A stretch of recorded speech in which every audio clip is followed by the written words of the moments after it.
ഇന്ന് നമുക്കൊരു മുട്ട കബാബ് ഉണ്ടാക്കിയാലോ. അതിനായിട്ട് ചട്ടിയിലേക്ക് കുറച്ച് വെളിച്ചെണ്ണ ഒഴിച്ചു കൊടുക്കാം. ഇതിലേക്ക് മീഡിയം സൈസിലുള്ള 3 സവാള ചെറുതായിട്ട് കട്ട് ചെയ്തിട്ട് വഴറ്റിയെടുക്കുക. പെട്ടെന്ന് വഴന്ന് കിട്ടാൻ വേണ്ടിയിട്ട് കുറച്ച് ഉപ്പും കൂടി ചേർത്ത് കൊടുക്കാം. ഇനി ഇതിലേക്ക് ഇഞ്ചി, വെളുത്തുള്ളി, പച്ചമുളക് പേസ്റ്റ് ആക്കിയിട്ട് ചേർത്ത് കൊടുത്തിട്ടുണ്ട്. വേവിച്ച് വെച്ച ചിക്കനും കൂടി ചേർത്തിട്ട് നന്നായിട്ട് മിക്സ് ചെയ്തെടുക്കാം.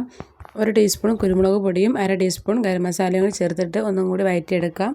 കുറച്ച് മഞ്ഞൾപ്പൊടിയും കൂടി ചേർത്ത് കൊടുക്കാം. ഇനി ഇതിലേക്ക് വേവിച്ച് വെച്ചിട്ടുള്ള 2 ഉരുളക്കിഴങ്ങും കൂടി ചേർത്തിട്ട് നല്ലപോലെ മിക്സ് ചെയ്തെടുക്കാം. ചെറുതായിട്ട് കട്ട് ചെയ്തെടുത്തിട്ടുള്ള കറിവേപ്പിലയും മല്ലിയിലയും കൂടി ഇട്ട് കൊടുക്കാം. നല്ലോണം മിക്സ് ആക്കി എടുത്ത ശേഷം ഫ്ലെയിം ഓഫ് ചെയ്യാം. അപ്പോൾ നമ്മുടെ ഫില്ലിംഗ് കൂടെ റെഡി ആയിട്ടുണ്ട്. ഇനി മിക്സിയുടെ ജാറിലേക്ക് 2 കോഴിമുട്ട, 1 ടീസ്പൂൺ കോൺഫ്ലവറും കൂടി ചേർത്തിട്ട് അടിച്ചെടുക്കാം.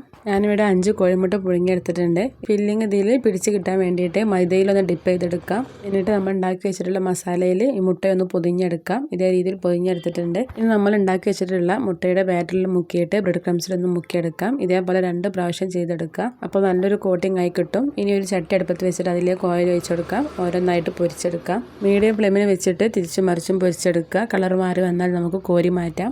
ഇനി കട്ട് ചെയ്തെടുക്കാം. അപ്പോൾ നമ്മുടെ അടിപൊളി മുട്ട കബാബ് ഇവിടെ റെഡി ആയിട്ടുണ്ട്.